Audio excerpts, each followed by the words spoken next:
What's up, good people? Mark Holmes here, and as always, I want to say thank you for watching, commenting, subscribing, and being part of the Joe Boo Sports Report. Without you guys, as well as you ladies, you know that this literally does not work. Hope everybody's having a great day. Wow. Tomorrow's already Tuesday. Tomorrow's already Tuesday. And I'll have an Eagle fan who's actually coming to stay at my house, our friend Allie. Ugh. Ugh. You know, the confidence level of Eagle fans is crazy. Literally, Leo's mad because I guess he wanted to get a couple of hours in of blow baiting about how great his team is. But I keep trying to tell people, listen, my regular live stream, it's an hour, maybe an hour, 15 minutes. It's hard to talk for an hour straight. There's no commercial breaks. There's no stopping and all that. And after a while, I get tired. I'm almost 60 years old. And you get tired of listening to Eagle fans. We have listened to Eagle fans since they won the Super Bowl over and over, and they're saying the same thing. And it just gets to be monotonous. But if we want them to stop, I know exactly how you make them stop. You make them stop. You shut them the hell up by kicking their teeth in. I like, I can't remember exactly how Dak put it, but, we got to strike first. Basically, we got to punch them in the mouth. We got to let them know that we're not just going to roll over and die. That's what you do to a bully. I'll make no bones about it. Playing the Eagles when it's their Super Bowl party is going to be tough. They're a great team. Can't deny it.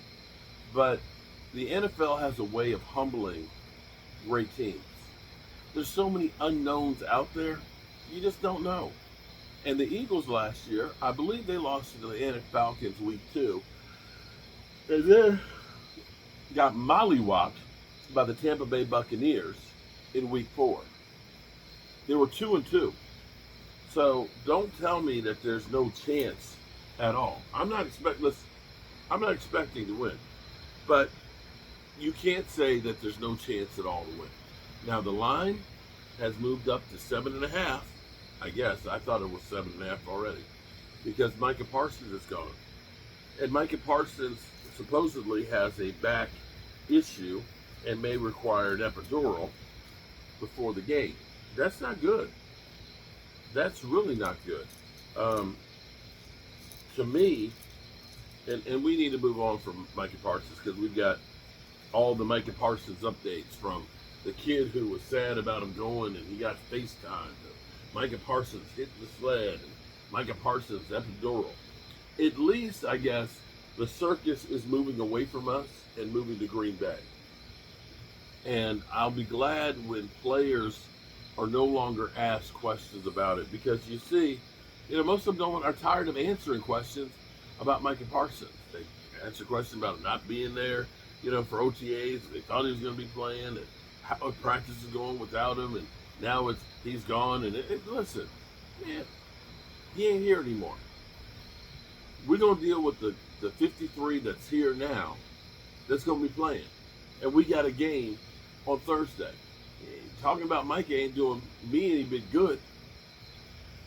It's not doing me any bit of good getting ready for that game against the Eagles. It's time to move on. Okay. Stop asking questions, press on that. Ask me questions about what are we going to do against the Eagles. I still believe, and maybe I'm crazy, from the team that started last year, and everybody said, well, Dak sucked last year starting the season. Well, CeeDee Lamb didn't get on the practice field till August 26th. Brandon Cooks, our number 2 wide receiver, missed the beginning of the season with an infection in his knee. Dron Bland didn't play till week 11. 4 of our edge rushers were injured by the end of training camp. Our second best pass rusher was literally sitting on a couch all off season until preseason game number 2. Our number 2 wide receiver was Jalen Tolbert, who going into that season had a grand total of 500 yards of experience. Our number 3 wide receiver was a Ryan Fenoy, who had never caught a pass in the NFL. Our running backs were geriatric, and Zeke Elliott and Brandon Cooks. Dalvin Cook. Our offensive line started 2 rookies. 2. And Tyler Guyton, who was completely lost, and the juggernaut, Cooper Beebe. And Jake Ferguson got a concussion and a hurt knee the first game. So people, when they say Dak Prescott didn't play well to start the season. Okay. So you compare what we had there to what we have right now. Now, Diggs said it's like a 75-80% chance that he plays this week, but will definitely be playing by the end of September. I would err on the side of caution on that. If he's not really ready to go, don't push it. Savon Rebel is out there working on the bands now, along with DeMarvion Overshown. They're chomping at the bits to get closer and closer to being there. I honestly feel like, and I don't want anybody to go through here and say, he said they were a Super Bowl team. No, I did not. I said this team is going to be better than what people think that they're going to be. I knew my defense was going to be struggling from week 1, okay? But I really believe this offense is going to be a lot better.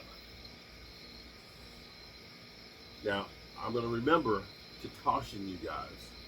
In the same way I just talked about the Eagles going 2-2 to start the season and not looking very Super Bowl-esque, don't get too excited or too upset by what you see in the first month of football. It's not indicative of what a whole season will be. The first couple of games are really like preseason because most of those guys haven't actually tackled the person to the ground since last year. That's the truth about the Cowboys starters as well as the Eagles. So you don't know what you're going to get. And of course, injuries play a major role on everything. So, as we speak, I'm sure Leo is crying like a little biatch on his channel because I didn't want to go for hours of listening to him circle jerk about how great his team is. I'm tired of it. And I need a win so much right now. A win would go a long, long way for me. Anyway, that's all I got to say about that. And I'm going to go carry my butt to bed because I still have a lot more to do to get ready for week 1 here. I did get almost all of the deck boards put down. I got to power wash all the deck up there too, the parts, the railings and things. I got light fixtures to fix. I got to go start getting food to prep because I think I'm going to get the smoker going. Maybe do some pork shoulders and stuff. And yeah, got a lot to do. All right, you good people. As always, I appreciate you. And remember, tell the people you love how much you love them. You might not get the chance again, and I love you guys. Peace out.